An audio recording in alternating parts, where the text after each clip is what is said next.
नमस्कार, मैं भारती द्विवेदी अलंकारों की श्रृंखला में आप सभी का स्वागत करती हूँ। अभी तक आप सबने शब्दालंकारों से परिचय प्राप्त किया। आज से हम अर्थालंकारों को समझेंगे। अलंकारों के प्रथम भाग में मैंने अर्थालंकारों से आप सबका परिचय कराया था, परंतु चूंकि अब हम अर्थालंकारों के भेदों पर विस्तार से चर्चा करेंगे, अतः पुनः मैं उस पाठ को छात्रों के लिए दोहरा देती हूँ कि अर्थालंकार क्या है। अर्थालंकार का तात्पर्य है कि यदि किसी काव्य में अर्थालंकारों की स्थिति में उस विशिष्ट शब्द को हटाकर उसके स्थान पर उसके पर्याय को रख दें तो काव्य सौंदर्य की हानि नहीं होती है। अर्थालंकार उसी प्रकार काव्य में चमत्कार उत्पन्न करता रहता है। शब्दों के पर्याय के अंतर से उसके सौंदर्य में कोई भी अंतर नहीं पड़ता। जैसे चंद्रम इव सुंदरम मुखम कहें या शशि इव सुंदरम मुखम, दोनों ही जगहों पर अलंकार की हानि नहीं होती, सौंदर्य यथावत बना रहता है। जबकि शब्दालंकारों में शब्दों के परिवर्तन से उनकी चमत्कृति भी नष्ट हो जाती थी। आज हम अर्थालंकारों के अंतर्गत सर्वप्रथम उपमा अलंकार की चर्चा करेंगे। उपमा अलंकार को समझने के लिए आवश्यक है कि उपमेय एवं उपमान क्या है उसे समझें। जब किसी व्यक्ति, वस्तु आदि के किसी गुण आदि की का सादृश्य दूसरे किसी व्यक्ति, वस्तु आदि से दर्शाते हैं, तो इस स्थान पर जिस वस्तु या व्यक्ति का सादृश्य दिखाते हैं वह उपमेय होता है।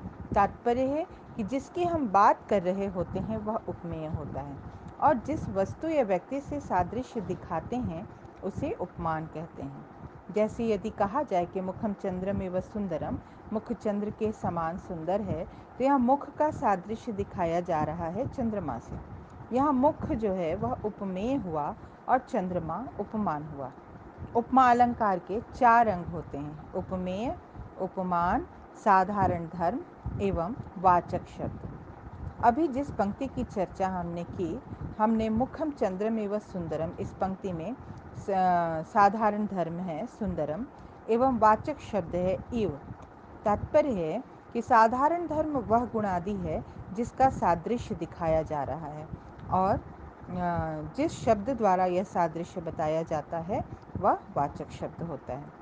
कभी कभी इन चारों अंगों में से किसी एक या दो अंग का साक्षात कथन न होकर वह नहीं होता तो वह उलुप्तोपमा अलंकार कही जाती है। एवं कभी कभी एक उपमेय का सादृश्य कई कई उपमानों से दर्शाया जाता है, वहाँ मालोपमा होती है।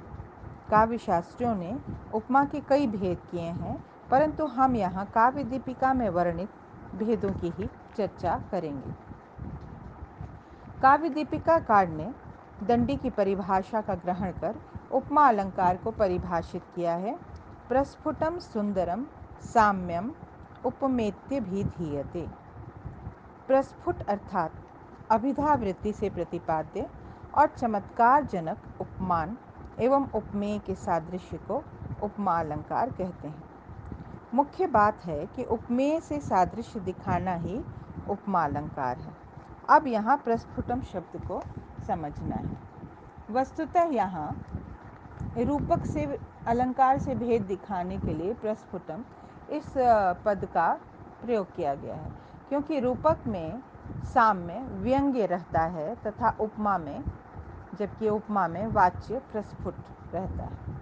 कारिका में सुंदरम पद का अर्थ है चमत्कार जनक, अतः गौरिव गवयः, गौ के समान गवय है, इस वाक्य में उपमा अलंकार नहीं माना गया, क्योंकि इस वाक्य में कोई चमत्कार नहीं है। यहाँ केवल गौ एवं गवय की समानता का बोध हो रहा है। तात्पर्य कि उपमा के प्रयोग द्वारा सौंदर्य उत्पन्न होना भी आवश्यक है। साम्य का अर्थ है सादृश्य। यह 3 प्रकार का होता है: क्रियागत सादृश्य, गुणगत सादृश्य एवं उभयगत सादृश्य। इसमें क्रियागत सादृश्य का तात्पर्य है दो वस्तुओं या व्यक्तियों की क्रिया में सादृश्य दिखाना, यथा क्षणात् प्रबोधम आयाति लंघयते तमसा पुनः निर्वास्यतः प्रदीपस्य शिखेव जरतो मति। अभिज्ञान शाकुंतलम का यह श्लोक है। इसका अर्थ है कि वृद्ध पुरुष की बुद्धि बुझते हुए दीपक की ज्वाला के समान क्षण भर में प्रबुद्ध हो जाती है और क्षण भर में अज्ञान से मंद पड़ जाती है। यहाँ उपमेय वृद्ध पुरुष की बुद्धि है और उपमान है दीपशिखा। इन दोनों में प्रबोधम आयाति अर्थात प्रबुद्ध हो जाता है, एवं तमसा लंघयते अर्थात अज्ञान से मंद हो जाती है। इन दोनों क्रियाओं की समानता है, अतः यहाँ क्रियागत सादृश्य स्पष्ट है। अब हम गुणगत सादृश्य का उदाहरण देखें। कुमार संभवम की यह उक्ति है, पंक्ति है, हरस्तु किंचित परिलुप्त धैर्य चंद्रोदयारंभ इवाम्बुराशिः उमामुखे बिंबफलाधरोष्ठे व्यापारयामास विलोचनानि। अर्थात चंद्रोदय के प्रारंभ में समुद्र के समान कुछ क्षुब्ध होकर शिवजी बिंब फल के समान अधरों वाली पार्वती जी के मुख को देखने लगे।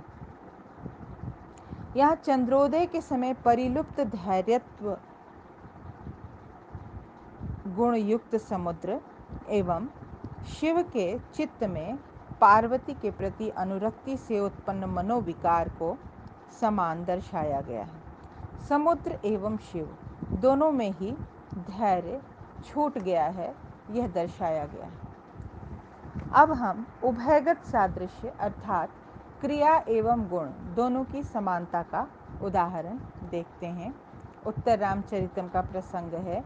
राम को अत्यंत स्नेह से देखती हुई सीता के प्रति उनकी सखी का यह वक्तव्य है। स्नपयति हृदयेशम स्नेह निश्चिंदिनी ते धवल बहल मुग्धा दुग्ध कुल्लेव दृष्टि। अर्थात सखी कह रही है कि दूध के नहर के समान स्नेह करने वाली शुभ तथा मनोहर तुम्हारी दृष्टि तुम्हारे हृदय के स्वामी प्रिय राम को स्नान करा रही है।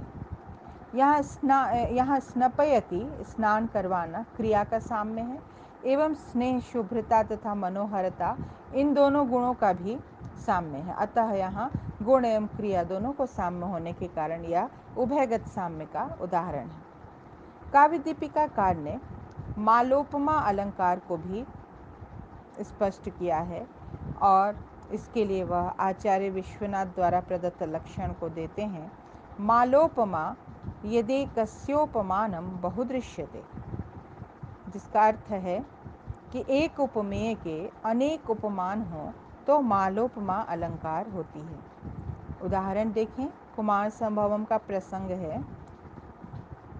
प्रभा महत्या शिखएव दीपस्त्रिमार्ग एव त्रिदिवस्य मार्गः संस्कारवत्तेव गिरा मनीषी तया सपूतश्च विभूषितश्च।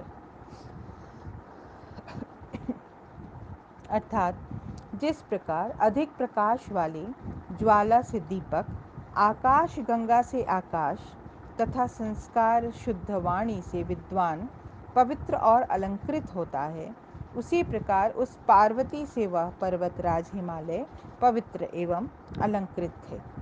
इस पद्य में एक उपमेय पार्वती के दीप शिखा, आकाश गंगा तथा विशुद्ध वाणी ये अनेक उपमान हैं।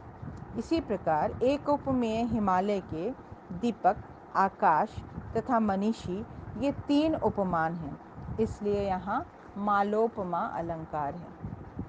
आशा है कि इतने उदाहरणों को देखने के बाद विद्यार्थीगण उपमा अलंकार को ठीक प्रकार से समझ गए होंगे। इतना स्मरण रखें कि उपमेय से उपमान का सादृश्य दिखाया जाए तो उपमा अलंकार होती है।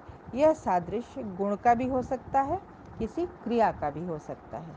उपमा के चारों अंगों में कोई अंग साक्षात रूप से कथित नहीं होता तो लुप्तोपमा होती है, एवं एक ही उपमेय का सादृश्य कई उपमानों से दिखाया जाए तो मालोपमा होती है। धन्यवाद।